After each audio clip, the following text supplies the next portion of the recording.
સુરતમાં હત્યાની ઘટનાઓ યથાવત હોય તેમ હવે ફરી ડિંડોલીમાં એકની હત્યા કરાતા ચકચાર મચી જવા પામી છે. સુરતમાં હત્યા સહિતની ઘટનાઓ બની રહી છે ત્યારે ડિંડોલીમાં ફરી હત્યાની ઘટના બની હતી. ડિંડોલી વિસ્તારમાં આવેલ શ્રીનાથનગરમાં બનેવી અને શાળાનો અંદરો અંદર ઝઘડો થયો હતો, જેમાં ઉશ્કેરાઈ ગયેલા બનેવીએ શાળાની હત્યા કરી નાખી હતી. હાલ તો બનાવની જાણ થતાં ડિંડોલી પોલીસનો કાફલો સ્થળે દોડી ગયો હતો અને લાશનો કબજો લઈ તપાસ હાથ ધરી હતી. ડિંડોલી પોલીસ સ્ટેશન વિસ્તારમાં શ્રીનાથનગર સોસાયટી આવી છે.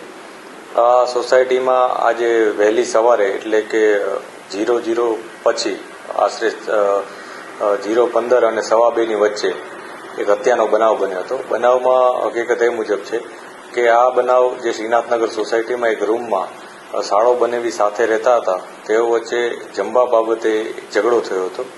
આ ઝઘડા અનુસંધાને બનેવીએ પોતાના શાળાની હત્યા કરી નાખી હતી. હત્યામાં તેણે તેઓના રૂમમાં પડેલું સ્ટવ માર્યું હતું માથામાં શાળાને, અને ત્યારબાદ ગળે એના જે બેલ્ટ આવે એ બેલ્ટથી ગળો ટૂંકો દઈને હત્યા નિપજાવી હતી.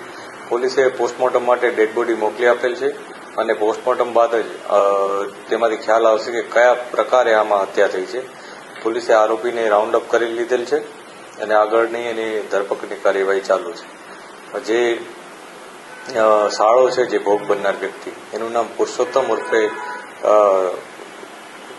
એનું નામ છે પ્રભાત ઉર્ફે પુરુષોત્તમ, અને જે મારનાર જે બનેવી છે આરોપી એનું નામ છે પુરંજય ઉર્ફે રાજુ. આ બંને અહીંયા ફર્નિચરનું કામ કરતા હતા, સાથે જ રહેતા હતા. છેલ્લા 15 દિવસથી આ એમનો શાળો એમના વતનથી અહીંયા રહેવા આવ્યો હતો એમની સાથે કામ કરવા માટે.